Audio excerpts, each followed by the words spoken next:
I'm Jason Epperson, this is RV Miles, and it's time for the latest in RV and camping news. Starlink satellite internet has unveiled its new standard dish hardware, which no longer has a motor to orientate it or a pole and separate stand. Instead, it has a kickstand, and you point it in a general direction with the guidance of an app. It still can be mounted to several different accessory types, including poles, but this might be a better option than the current standard dish for RVers because it folds down flat, making its storage footprint much smaller than the current dish, and potentially it might be better for a flat mount on the roof without having to buy that very expensive high-powered dish. It is also supposed to have a 10% broader view of the sky, which should help in mild tree cover while taking on a bit more power to run. This is not a smaller dish either, as we've been expecting actually for a while. This flat face is actually a bit larger. It's also designed to be used with Starlink's new router, which has only begun rolling out. It's got built-in Ethernet ports to make it easier to tie into a wired network. It also seems like there's a new cable set to come with the new kit. Not entirely clear on how that is working. It might be regular Ethernet, but the details really aren't clear. The cable between the router and the dish has been a common point of failure on the past models. The power supply is now a separate third device. In the previous versions, the router was the power supply. Now, this might seem odd to add something else to the mix, but it might lead to better options for us mobile users to power it from a 12-volt supply. That's not on the table yet, but at least I think it opens up a lot more possibilities for third-party options.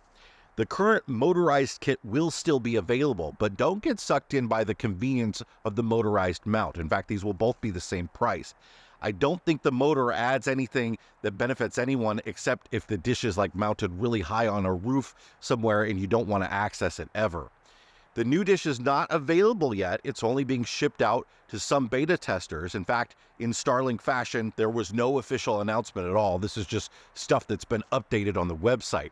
As always, we recommend that you keep up with the folks at the Mobile Internet Resource Center for all the technical details, updates, and recommendations for RV Internet. They are the most unbiased and ethical folks that cover any of this stuff. I'll put a link to their website in the description. Thor Industries, the largest RV manufacturer in the world, has unveiled a concept design for the future of electric RV charging on the road. Thor says that ample room to maneuver is central to the charging station concept. The added space helps create a safe, convenient charging experience for all users, especially owners of motorized ERVs and those using an EV car or truck to tow a travel or work trailer.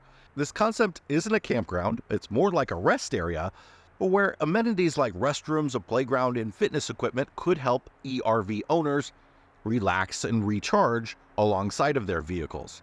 Wide pull-through aisles allow travel trailer owners to charge their EV tow vehicles without the need to unhitch and rehitch. Dual charging cords provide time-saving simultaneous charging for those using an EV to tow a travel trailer with an electric drivetrain. This concept comes as the RV industry is pursuing some heavy lobbying to encourage federal and state officials to consider the needs of RV, truck, and other large vehicle owners as the nation's EV charging network is developed. The federal government has made $7.5 billion available to state and tribal governments to build charging stations.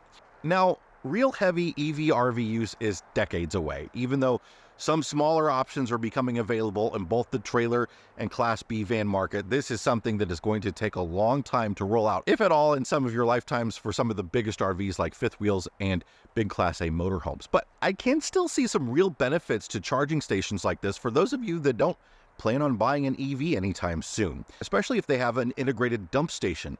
Imagine boondocking for a week, and instead of pulling into a campground for a few nights to charge your RV's lithium battery system, that you could quick charge them quicker at a place like this. Dump your trash in your tanks and get back out there. I'd love to know your thoughts on this concept in the comments. More in a moment, but also on the electric front, this episode is sponsored by Electric E-Bikes. We've used ours on the beaches and in the alleyways of Mexico and all the way up the Pacific coast and into Canada and Alaska to adventure further, or just manage the chaos of a place like Yosemite without having to drive a big truck everywhere.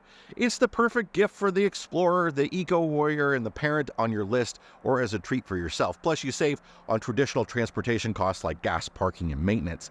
Get hundreds of dollars in free accessories with any electric bike purchase this holiday season, including America's best-selling e-bike, the XP 3.0.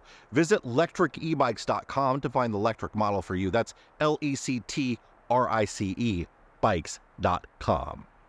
A company called ASA Electronics has introduced a way to provide audio to the cabin of an RV without actual speakers. This is something that they already do in other high-end vehicles like private jets. Transducers get mounted in the RV walls along with the subwoofer, so there is one speaker to deliver the low frequencies. But essentially, you're inside the speaker as the whole RV vibrates the sound frequencies out like you're inside the cabinet of a speaker.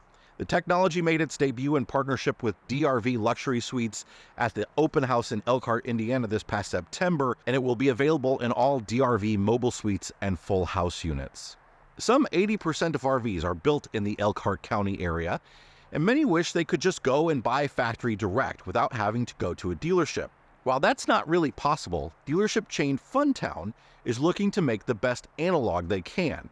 Funtown is the fourth largest RV dealership group in the nation, and its new Elkhart store is called Funtown RV Factory Connect, which will have the ability to work very closely with RV manufacturers and will be able to source parts and materials much closer to home. Now, there are already other dealers in Elkhart, but I chatted with the folks at Funtown about this idea, and they really want to make an experience that works with manufacturers to include factory tours and access to brand representatives, so you cannot feel so far removed from the manufacturer when you make your buying decision or when you have to come in for a repair. One big benefit of buying close to the factory is you're not paying the high destination charge fees that cover delivering the vehicle to the dealer across the country. You could save several $1,000s. Funtown's new store will be on its Campus of Excellence Center, which is a pre-delivery inspection facility that Funtown had already built to perform rigorous inspections on all RVs prior to them being delivered to the dealership locations across the country. Most dealers just receive the units at the dealership and they do the pre-delivery inspection there. Funtown realized a few years ago that maybe it was a good idea to put a facility like this in Elkhart so that they could look at them there and deal with things right with the manufacturer immediately. They're one of the few dealership chains that do something like that, along with their own call center for warranty issues. I'm not recommending them in any way, as I've never purchased from them. I'm not a customer, and they're not sponsoring this video, of course, but I do like to see dealers doing things a little bit differently. According to Wisconsin Politics, Wisconsin State Senator Howard Markline and Representative Joel Kitchens are co-sponsoring legislation to create a 14-day window where Wisconsin residents will be able to reserve campsites at Wisconsin's most popular state parks prior to non-residents. Under the current system, the only campsite reservation window opens at exactly 9 a.m. 11 months prior to the date of the reservation. So folks who have a Wisconsin home would be able to beat the wider public on sale by 2 weeks. We've seen this before. Florida has implemented a similar policy, but there's a catch. Under the draft legislation, Wisconsin residents would have to pay $10 to $15 more for the privilege of booking in advance. Wisconsin residents already pay about $10 to $15 less than the rest of us, so that would bring them in line with the non-resident rate. Residents that book within the normal window would still get a discount. The bill is currently circulating in the legislature for co-sponsorship and may or may not proceed through the legislative process. That's it for this week's RV and Camping News Roundup. I hope you all have a wonderful, happy Thanksgiving, and we hope to see you next week. Bye, everybody.